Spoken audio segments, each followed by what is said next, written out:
Salut à tous pour une nouvelle vidéo, préparation road trip. Donc je vais vous apprendre ce que moi j'ai appris, vous dire plutôt, vous donner des conseils, répondre à 10 questions fondamentales pour préparer un road trip en mob. Donc je vous dis ça de suite. Alors, j'ai une petite liste, je suis la liste. Donc je vais essayer d'être rapide.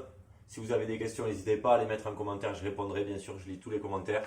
Et essayer de faire quelque chose de vous aider. Si quelqu'un part en road trip, qu'il puisse cliquer sur cette vidéo et avoir un petit atout, on va dire. Donc, pour ceux qui ont suivi mon road trip de 1377 km avec la bleue en AV7, on a eu une vitesse moyenne, parce que je pense que c'est une question que beaucoup vont se poser, on a eu une vitesse moyenne de 30 km/h.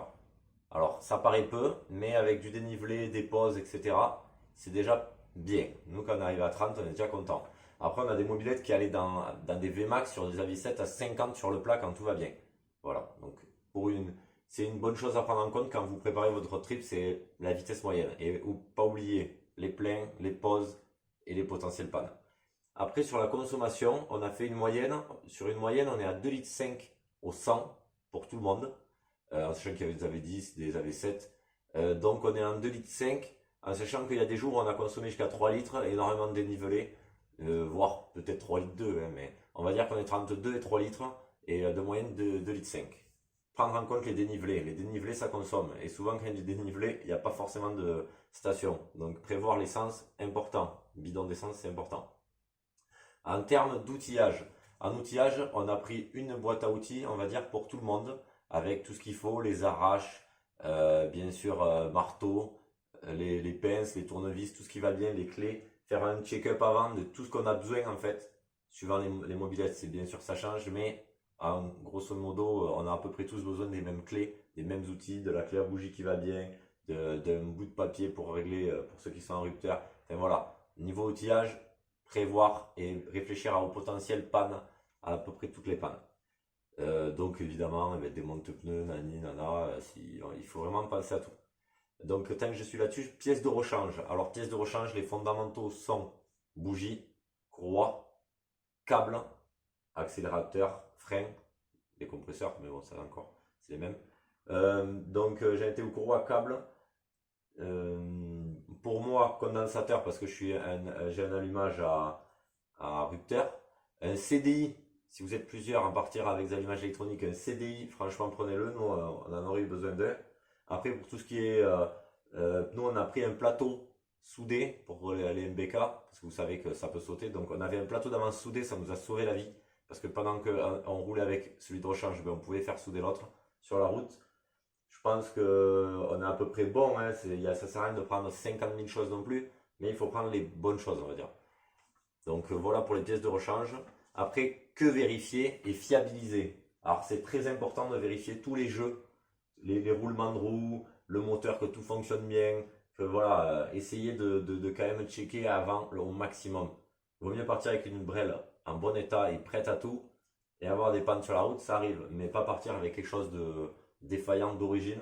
Et fiabiliser, bien sûr, condo électronique, si je peux, pour les allumages adapteurs, et si je peux conseiller, le mettre à l'extérieur, beaucoup plus simple à changer, et surtout il ne chauffera pas comme les miens. Après, fiabiliser en soi, tout dépend de la mobilette, mais si vous avez une mobilette en bon état dans son jus, voilà, une grosse vérification, et bien sûr partir avec des mobilettes d'origine, je pense que déjà, vous gagnez en tranquillité, énormément. Plus elles sont d'origine, mieux ça sera. Après, kilométrage jour. Alors, kilométrage jour, nous on a fait entre 180, 190 jusqu'à 230, 240 par jour. Avec du dénivelé, autant vous dire que c'est pas possible. Je pense que pour un AV7, si vous êtes à 100 km jour, c'est très bien. Vous allez pouvoir profiter, ça va être plus être des vacances. Et après, sur de la V10, 150, je pense que c'est pareil, ça va être cool. Jusqu'à 150 en AV10 ou en 103, je pense que c'est bien. Vous allez rouler et mine de rien, c'est pas comme une balade le matin où on fait 80 bornes d'affilée. Quand on est en road trip, mine de rien, on est obligé de s'arrêter, nani nana, et on perd du temps. Donc 150 pour certains, ça va paraître peu, mais je pense que pour moi, c'est le bon compromis. Après, on va parler vite fait prix, parce qu'on m'a posé la question en live.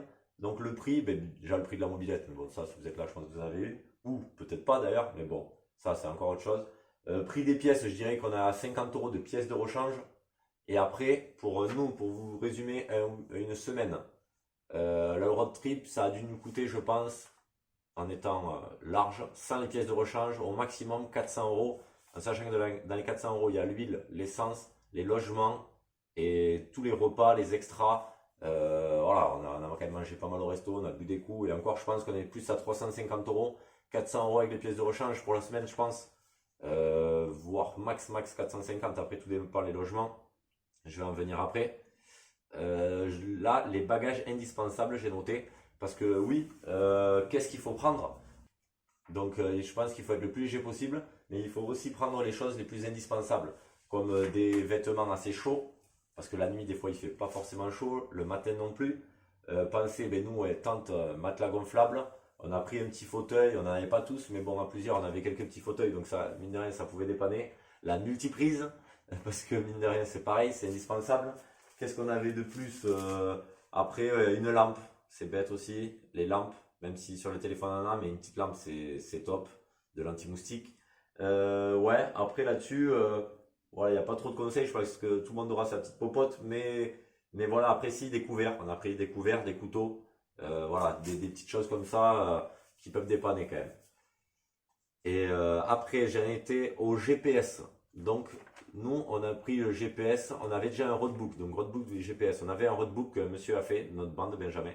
Donc, il avait un roadbook. Mais après, pour le suivre en roulant, c'est assez compliqué. Donc, Google Maps, je pense qu'il y a 10 fois mieux. Mais nous, on était allé à Google Maps et on faisait des points, tout simplement, en passant hors autoroute, hors péage et faire les petites, les petits poussées, quoi. On mettait chaque point, chaque ville à traverser et finalement, ça nous faisait passer par des petites routes.